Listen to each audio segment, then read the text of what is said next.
Understanding West Ham fan TV. Story of our season? Yeah.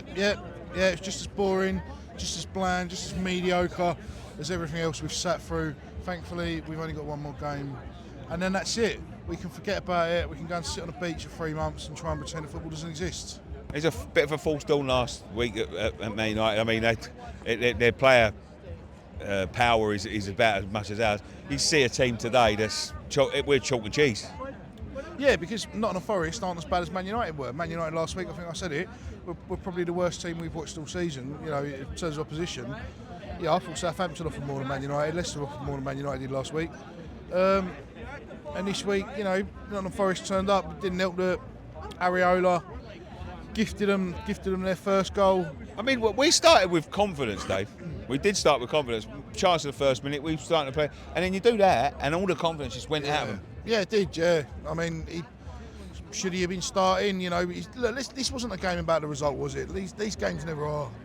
At this point of the season, it was all about saying goodbye to the players that are going, and start preparing for next season. And once again, we've got no youth teams on the bench. We've got none of the young lads been given any opportunity. I find that very odd. No, I mean, none. What's Evan Ferguson offering at this point? What did Sun Cream offer when he came on? Alvarez doesn't want to be here. I don't know what Gormless Graham's plan at. It's just, what are we doing? He should have started Fabianski. I think he should have. Yeah, I think he should have. I don't think Fabianski's done anything wrong when he's played. No, he hasn't. It's not like you're playing a lottery winner who's got one arm. He's a competent Premier League goalkeeper. Yeah. Give him his shot. He should have bought Soufal off and given Soufal that ovation. And he bought 4 subs off one. Once you're making 4 subs at once, you've only got one other window. He could easily have said to one of his subs, sit down for a minute, I'm going to make 3. Next time the ball goes out of play, Cresswell's coming on and he's going to get his big ovation. Yeah. But he's so out of touch with, I don't know if he just doesn't understand emotion in football, if Potter doesn't understand empathy. He's just this gormless scarecrow of a man, stood in a dugout, doesn't know football tactics, doesn't know substitutions, and we just have to suffer this because our glorious leader... Are you Potter out? Yes, at this point I am. No, look, there's nothing there. He's given nothing so far to suggest that next season's going to be any better. Nothing this whole season really, since he come in, he's had a pre-season to try things and do things different and work on something new. And it's been nothing. And he's saying now, apparently before the game, he's telling Sky, we don't need major surgery, we need some... what are you watching? Of course this team needs major surgery. I watched the team today, Forest, that ping the ball about. Everyone's running into space. Everyone knows where they've got to be. Everyone knows what their job is. And then you look at us, we're losing 1-0. We're passing sideways and going backwards again and going backwards again. And I think there's no penetration there. You see the balls that they were playing, Forest. The way they play it into the fucking the centre attacking midfielder. Yeah. They turn. They're looking for the runs. Well, there's nothing like that here. Nothing. No, there isn't.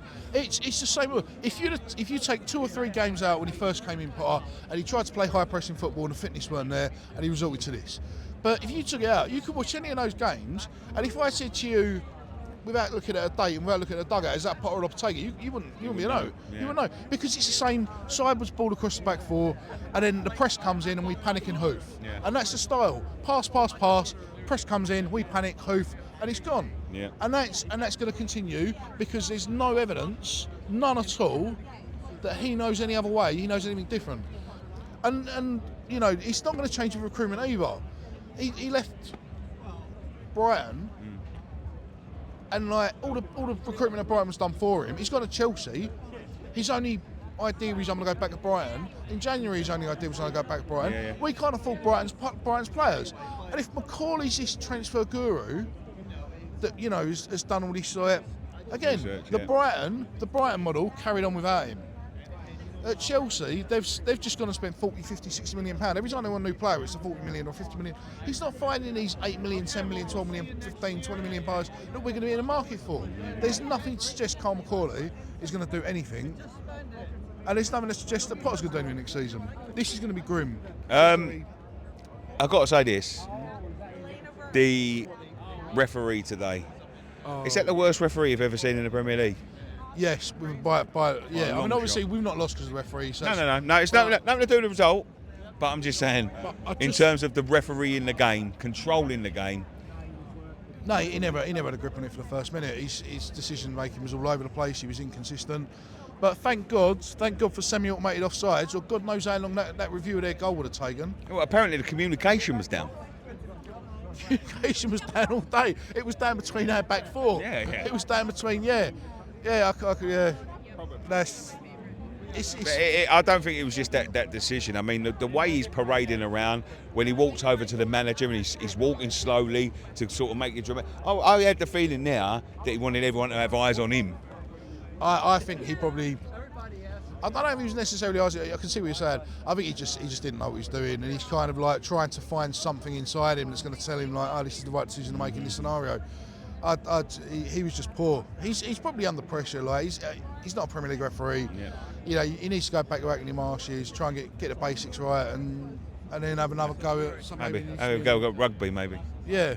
But there we go, Dave. But thank you very much for this season, mate. Appreciate it. I'll see you next week. See you next week, Ipswich. Ipswich.